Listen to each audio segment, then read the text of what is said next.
Police তার উপরে আপনার পেপার স্প্রে নিক্ষেপ করা হয়।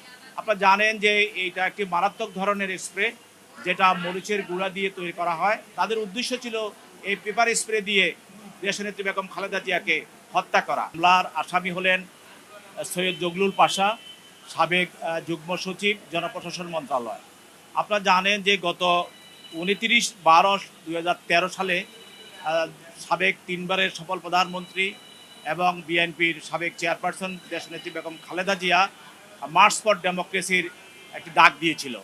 তখন তিনি গুলশান অফিসে ছিলেন।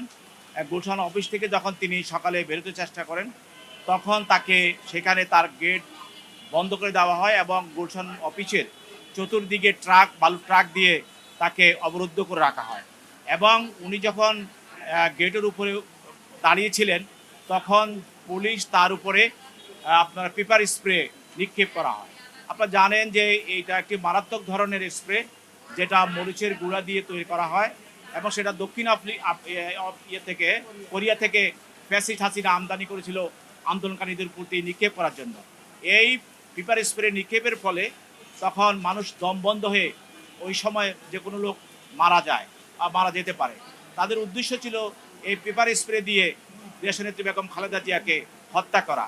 এবং এই যে ঘটনা এবং এই যে বালু ট্রাক দিয়ে অবরুদ্ধ রাখা এবং পেপার স্প্রে নিক্ষেপ করা এবং তাকে বিভিন্নভাবে হেনস্থা করার, এইসবের মূল দায়িত্ব এবং পরিকল্পনায় ছিল আজকের এই আসামি সৈয়দ জগলুল পাশা। এবং এছাড়াও তার বিরুদ্ধে আরও অভিযোগ আছে এবং সে ফ্যাসিস্ট হাসিনার একজন আস্থাভাজন এবং সহযোগী হিসাবে জিয়া অরফানেজ ট্রাস্ট মামলায় আপনারা জানেন যে কিছু কাগজপত্র জাল তৈরি করা হয় মামলাটিকে প্রমাণ করার জন্য, এবং এই জাল নথিপত্র তৈরি করেছিলেন আজকের যে আসামি সৈয়দ জগলুল পাশা।